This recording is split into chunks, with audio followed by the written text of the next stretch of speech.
Hi friends, welcome to Madhu kitchen. ఈరోజు మన ఛానల్లో సండే స్పెషల్ చిల్లీ చికెన్ కర్రీని ఎలా చేసుకోవాలో చూద్దాం. ఈ కర్రీలో మనం కారం అన్నది వాడం, కారానికి చిల్లీనే వాడతాము. కాబట్టి కర్రీ బగారా రైస్, బిర్యానీ, చపాతీ, రోటీ దేనికైనా బాగుంటుంది. వంట రాని వాళ్ళైనా బ్యాచిలర్స్ అయినా చాలా సింపుల్గా, ఈజీగా, టేస్టీగా చేసుకోవచ్చు ఈ కర్రీని. ఒకసారి ట్రై చేసి చూడండి. ఫస్ట్ ఒక మిక్సీ జార్ తీసుకుని ఆ మిక్సీ జార్లో చిన్న ఎండు కొబ్బరి ముక్క, 7-8 పచ్చిమిర్చి, 2 గుప్పెళ్ళ కొత్తిమీర,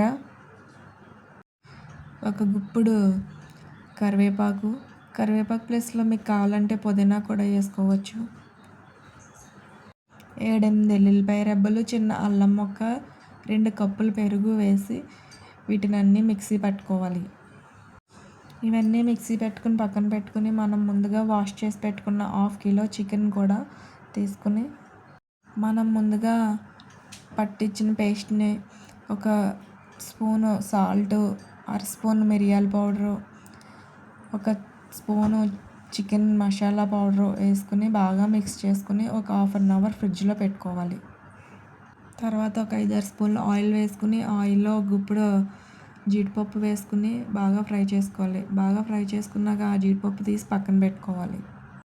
తర్వాత 2 బిర్యానీ ఆకులు, ఒక 1/2 స్పూన్ జీలకర్ర, చెక్క, లవంగాలు, యాలక్కాయ కూడా వేసుకుని బాగా ఫ్రై చేసుకుని మీడియం సైజ్ 3 ఆనియన్స్ కూడా వేసుకుని ఫ్రై చేసుకోవాలి.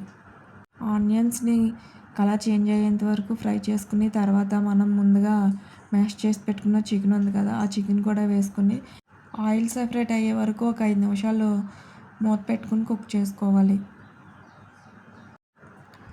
5 నిమిషాలు కుక్ అయ్యాక మనం చికెన్ నుండి ఆయిల్ సెపరేట్ అవుతుంది. తర్వాత ఈ స్టేజ్లో మనం ఒక చిన్న గ్లాస్ వాటర్ని వేసుకుని బాగా మిక్స్ చేసుకోవాలి. వాటర్ వేసాక మళ్ళీ మూత పెట్టుకుని ఇంకొక 5 నిమిషాలు కర్రీని కుక్ చేసుకోవాలి ఆయిల్ సెపరేట్ అయ్యేంత వరకు. చూసారు కదా, ఆయిల్ సెపరేట్ అవుతుంది. ఈ స్టేజ్లో ఇంకొక స్పూను కర్రీ మసాలా వేసుకోండి. ఆల్రెడీ మనం చికెన్ మసాలా వేసాం కాబట్టి. తర్వాత మనం ముందుగా ఫ్రై చేసి పెట్టుకున్న జీడిపప్పు, కొత్తిమీర వేసుకుని బాగా మిక్స్ చేసుకుని సర్వ్ చేసుకోవడమే. అంతే, కర్రీ రెడీ. వీడియో నచ్చితే లైక్ అండ్ షేర్, సబ్స్క్రైబ్.